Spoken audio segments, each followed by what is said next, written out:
Is there something hiding beneath the surface of Dulce, New Mexico? You can turn back now or learn the stuff they don't want you to know.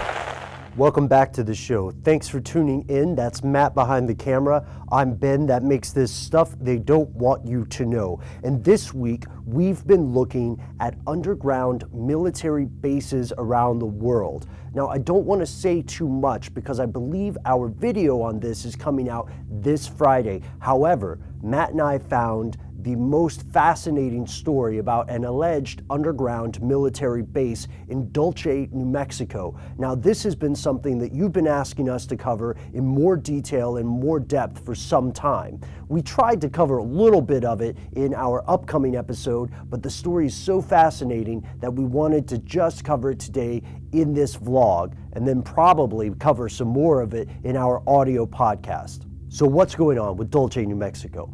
If you drive there today, you're going to see that it's a smaller town. It's on the border of New Mexico, and Native Americans comprise the majority of the population. However, according to numerous people, three of whom we'll talk about in particular, Dulce, New Mexico is just the cover for a gargantuan 7-story underground complex housing human and animal hybrids, human-alien hybrids, technology that's centuries beyond what the average John and Jane Q public have any access to. So which of these is true? According to the stories from people who originally claimed to have evidence of this secret base, it goes way back to the late 30s at the earliest, and perhaps it was discovered by humans more so than built by them. And of course, there are multiple types of aliens, including gray aliens. Wars break out sometimes. There's a nightmare hall. If you're a fan of the comic book series The Invisibles, like Matt and I are, then you're already familiar with some of the other stories about Dulce Air Force Base because, spoiler alert, it features heavily in that narrative.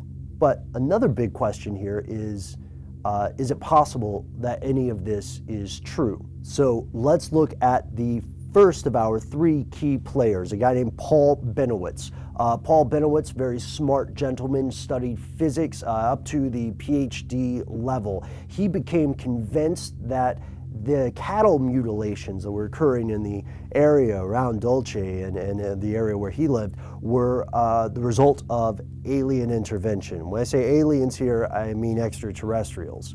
And we've heard the cattle mutilations theories before. Matt, you and I haven't covered it yet, but we might cover it in the future if that's something you're interested in. Anyway, long story short, in addition to the cattle mutilations, he starts to receive these intercepted electronic communications, and at first they don't make sense because Dulce, New Mexico is not big enough for the kind of signals that he's catching, and he starts to do a little bit of digging, and that's when he becomes convinced that the signals he's intercepting are coming from beneath the surface and going to where?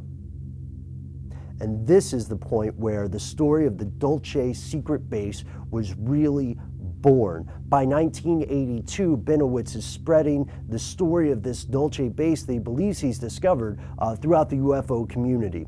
By 1988, he writes a paper called Project Beta, and in this paper, he talks about how this base could conceivably be attacked.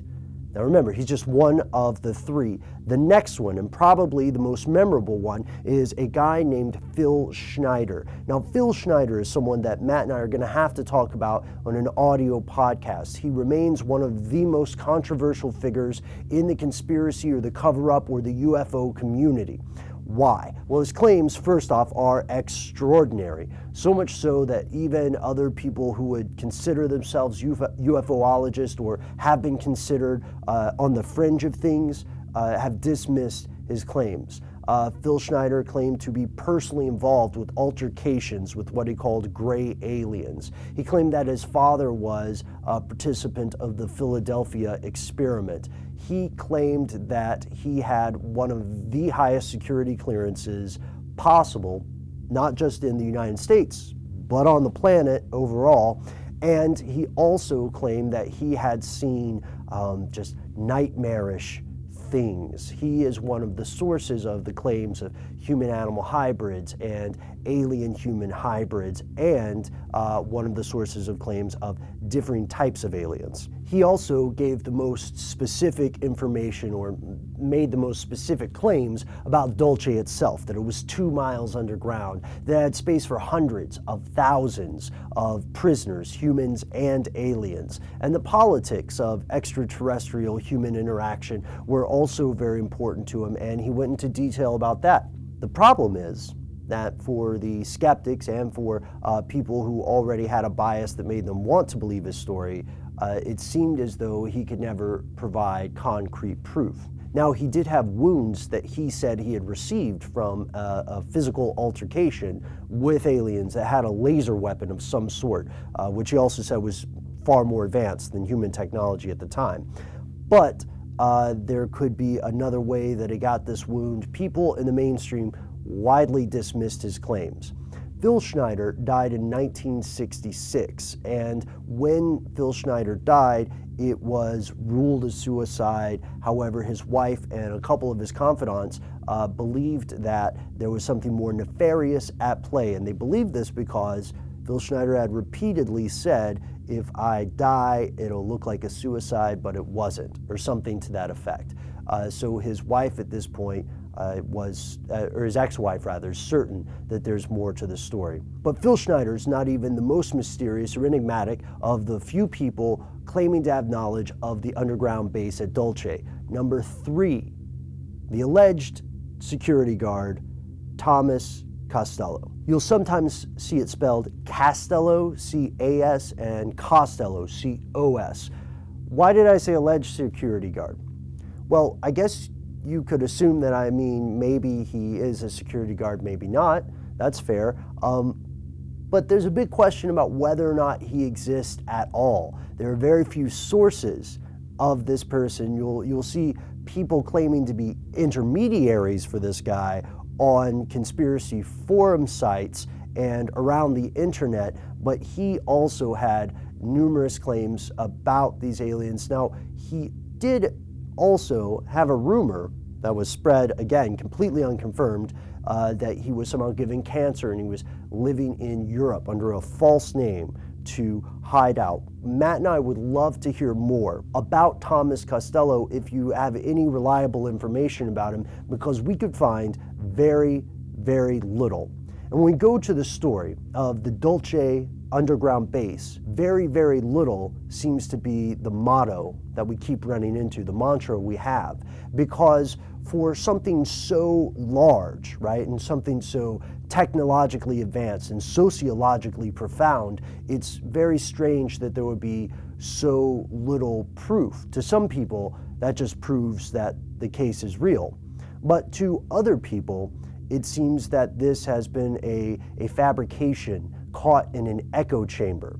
And there are some other interesting possibilities. What if there's what if this is a rumor, and what if there are Cold War tunnels that gave a sort of seed of truth to what later blossomed into a series of wild claims? Now, there have been some shows on television which had episodes about Dolce base, and some went actually to Dolce, New Mexico, and were unable to really find something while they were investigating. Now, would that mean that that is part of a cover-up, or would that mean that there is nothing to find? Now, again, we're covering both the statements of very skeptical people who want to debunk the story of Dolce, and then we're also covering the beliefs of folks who say that this is some sort of cover-up.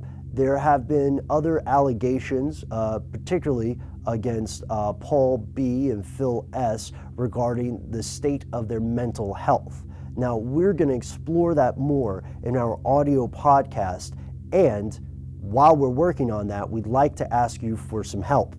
If you have any information about Thomas Costello or Thomas Costello, other than just the purported interviews on conspiracy forum websites, we'd love to hear it. We want to find more about these people. We want to find out more about these claims. And right now, we also want to know what you think.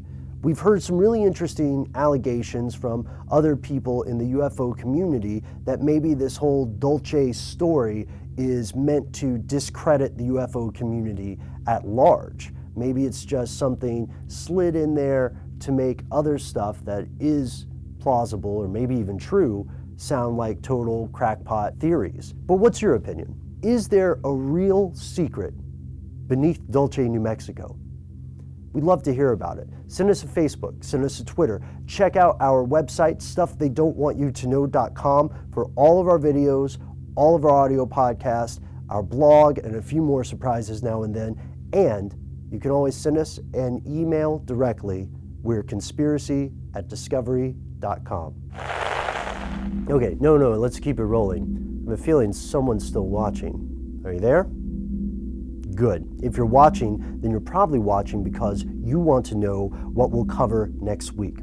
Well, this is exciting because next week, Matt and I are covering something that personally fascinates both of us a great deal. We're going back to Edward Bernays. We're going back to the reptilian part of your brain. That's right, the part where all the anger and the fear and the desire and the hunger and all those primordial emotions come from.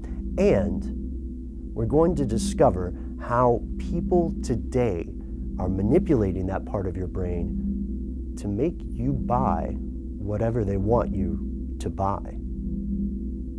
Stay tuned for our next episode on neuromarketing. Okay, camera's cut, right? Yeah, we're done. Okay, let's do the next one. All right. Adjust Yeah. a little bit.